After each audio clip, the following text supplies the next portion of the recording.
Welcome back to In Pursuit of Truth. I am your semi-capable host, Patrick Mack. We're going to get right into some new Q posts and then one brand new one that I haven't even looked at yet. This is as of March 15th. Beware the Ides of March at 7:30. We got a boom Q.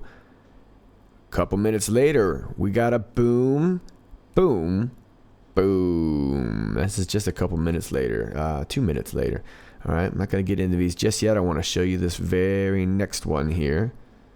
Now, Q says, Iran next. Then we've got a kill box here. RT days after.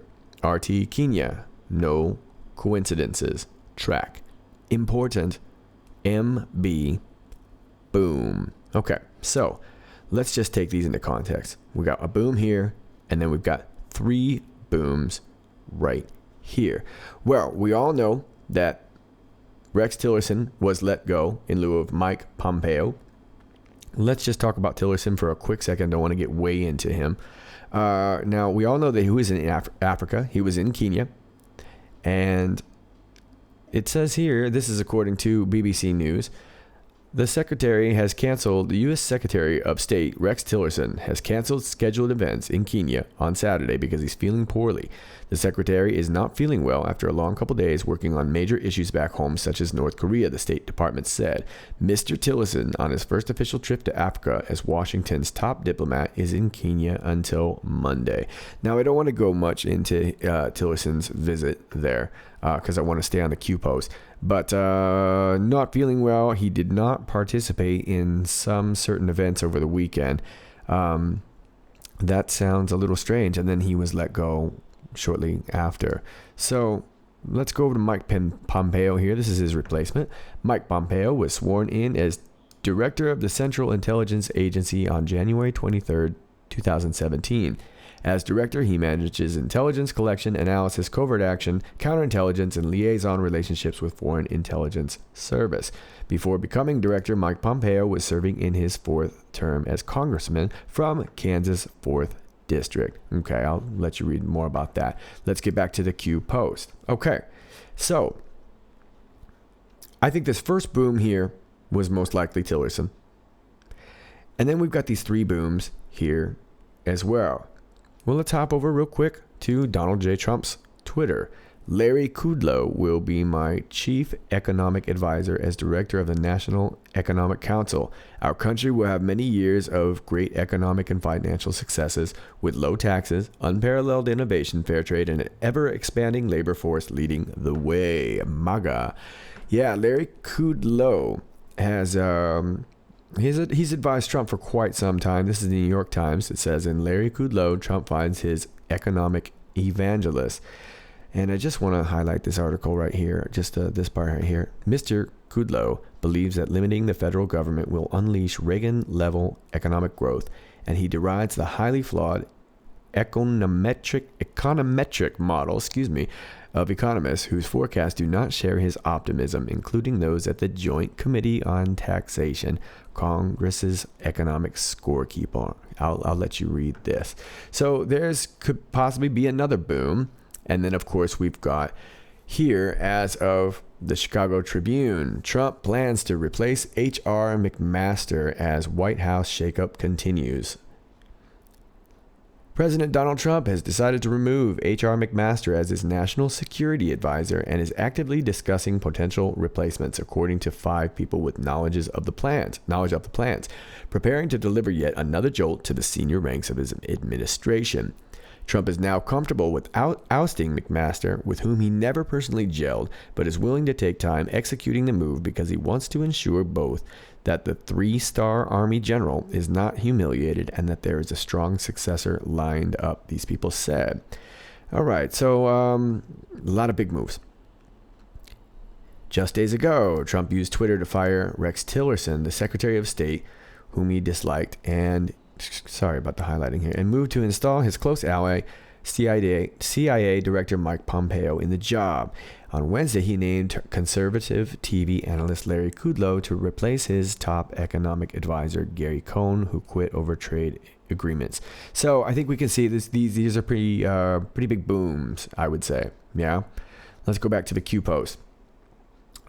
Now, another one of my theories here was perhaps the three booms were referring to the 3-star general that McMaster's is. Not really sure. Now, we are on 7:36, just a few minutes later, 5 minutes later. Q says, Iran next. And then we've got a kill box. RT, which would be Rex Tillerson, days after. Okay, so let me finish the post. RT Kenya. So Rex Tillerson, Kenya. No coincidence. Track. Important. MB is the Muslim Brotherhood. Boom. Okay, so Iran next. We got a kill box here. Now, in that kill box is nothing. So that would signify to me that they've killed something, but maybe not necessarily someone. What about killing that Iran deal, which happened and then days after Rex Tillerson was in, yes, Kenya? Who's got ties to Kenya? Who's got ties to Kenya? Let me think. Yeah, Obama's and Clinton's got ties to Kenya and the Muslim Brotherhood, don't they? Here's an article from, this is a new one for me, The Independent, a voice for Utah. I really kind of liked this. We're not going to get way into this. Want to get back to the Q post. But this article just states relations with Huma Abedin and being a Sunni Muslim and her ties to the Muslim Brotherhood. Then, of course, you've got Barack Obama's father, and Barack Obama's brother, who got in a lot of trouble. Let me see if we can find it here. Yeah, here we go. In 2011, Malik Obama, Barack's brother, set up the Barack Obama Foundation as a charitable foundation. It was quickly approved by troubled IRS employee Lois Lerner, who has taken the fifth against self-incrimination in refusing to testify before Congress regarding one of the dozens of scandals facing Obama's political regime. And I want to get back to the Q post, but let's just point this out. Malik Obama also oversees the Muslim Brotherhood's international investments, according to Judge Tahani Al-Gabali of Egypt's Supreme Court. Al-Gabali also claims Obama's Egyptian embassy bribed Muslim Brotherhood's leaders with over $850,000 per year, and further claims that Barack Obama himself is a member of the Muslim Brotherhood. Interesting indeed. All right, so that boom right there could be just the killing of a deal, and the fact that now that we're focusing on Iran, that's going to bring a lot of things to light, most likely where the money's coming from. All right, now 7:39, Q says, extreme efforts to kill login devices, extreme efforts to censor, extreme efforts, dead cat bounce. Enjoy the show, bring the rain. All right, well, extreme efforts to kill login devices. From a personal standpoint, my Facebook, my Twitter, my YouTube, my emails have all been, I can't say hacked, but people have been trying to log in. I keep getting these login notices that people are trying to log in. It's one of those things, where they're asking you if you were trying to log in or whatnot. So I've been dealing with that a lot. Extreme efforts to censor, we all know about that by now. Extreme efforts. So obviously everyone's on the run right now. So dead cat bounce. A lot of people have talked about a dead cat bounce. From what I understand, a dead cat bounce, what I always knew it as is just you have, an alive cat always lands on its feet. A dead cat will bounce. Just a slight rise after a massive fall. So could that be implying that we need to be following the economic trends and that there will be kind of this sort of slight rise after? Who knows? Enjoy the show. Bring the rain. Keep flooding the internet with your information. All right, we're moving on over here. 7:38. Q team, trust session still or not? Why is Fox saying McCabe will skate? This is Andrew McCabe, who is also rumored to be on his way out as well. He's been dealing a lot with he seems to be very, very worried about his retirement plan. Anyway, that's an Anon, and Q responds, trust the plan, full control. All right.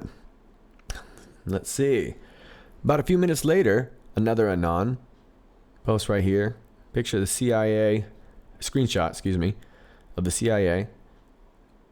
Secretary Rex Tillerson, and he says, Pompeo is Trump's guy. As head of CIA, gather intel on all the shady CIA we've done both here and overseas. Boost the State Department to use that intel to help free the world from the CIA. Yeah, who knows? Who knows? And then Q responds, trust Kansas. Well, I would assume that Kansas is now Mike Pompeo. That would be my guess. All right. So let's move on over here. Few minutes later, Q posts, March Madness. Public will know soon. My guess is that this Hillary Clinton video is getting primed. The stage is set. I think there's a massive battle for the control of the internet right now to make sure that when it does get released, we don't all get so censored. We need to be able to flood this. That would be my allusion to this making it rain. There's other theories about that.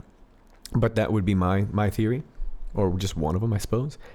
And now here's the latest Q post. And my apologies because I didn't look anything into this. This just happened as I was making this video. So, but we have a 19 in brackets first. So that could be, my guess is that these are attacks on Muslim Brotherhood people or cells or whatnot. But I'm going to assume that these are kill boxes. It could be 19 people. Could be a code 19. Who knows? That's probably more for the code breakers. But these, from what we can kind of understand, are kill boxes. John Perry Barlow. Let me just take you over to his Wikipedia. Most of you probably already know him already. John Perry Barlow was an American poet and essayist, a cattle rancher, and cyber libertarian political activist who had been associated with both the Democratic and Republican parties. He was also a lyricist for the Grateful Dead and founding member of the Electronic Frontier Foundation. He also kind of was one of the first people to really push some sort of internet Bill of Rights. As a matter of fact, he does sort of have a Internet Declaration of Independence. You can find it. It's actually the very first video I ever posted on this channel is that. So you can go back and look at that if you want. But let's go back onto Q, please. And then we have a 2, 3, and a 4. So this is some sort of code. If they're speaking to us, I don't know what it is. This looks more like stuff that they're speaking to other people. We have the sub hostage release. Could be that we found a sub. We detained a sub. Not really sure. Hostage release, 1,000 pieces. Not sure about the 1,000 pieces, but let me take you over here real quick. This is Fox News, March 12th, 5 days ago, reporting gunmen, 3 hostages reported dead at California veterans home. I'm going to try and play you just the beginning of this video here. Let's see if it'll let me do it.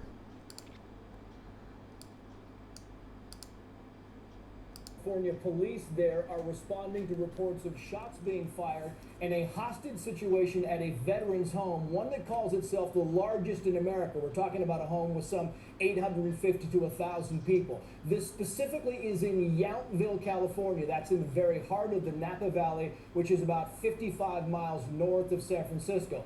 Fire officials say a man dressed in black with a gun, we do not know the type of weapon, is holding hostages. There were reports it might have been 2 or 3 hostages. The number, as you know, will change throughout this thing. These are the very first live pictures we are seeing of the area. We do know they are calling this an active shooter situation. Now, remember, they're not letting these cameras get near the actual veterans home. But we can tell you, if you've ever been to this area, it's right across from the Napa Museum. And these are veterans that date back all the way to World War II.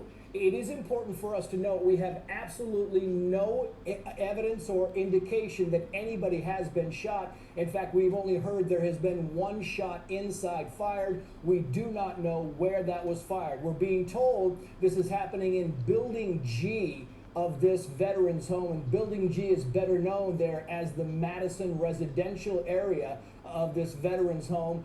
You talk about how these active shooter situations progress and how they're handled. We do know that there are dozens of police agencies. You can see the California Highway Patrol is clearly on scene, but dozens of other police agencies have set up perimeters around this veterans home. And there are reports from the local news organizations on scene that shots have been fired from inside the home out toward deputies who are kind of set up around the perimeter. And there are some SWAT teams that are set up, and we're just kind of trying to figure out the information from the sheriffs if those SWAT teams.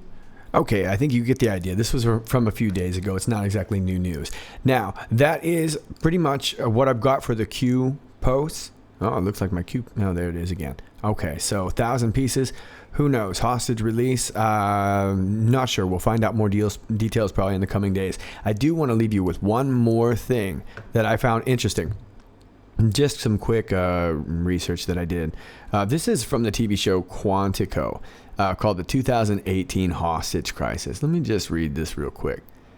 The 2018 hostage crisis at the G20 summit in New York was a terrorist attack that occurred on September 27th, 2018. Okay, so that hasn't occurred yet, but perpetrated by the Citizens Liberation Front, a CLF, a terrorist group composed of CIA and FBI agents.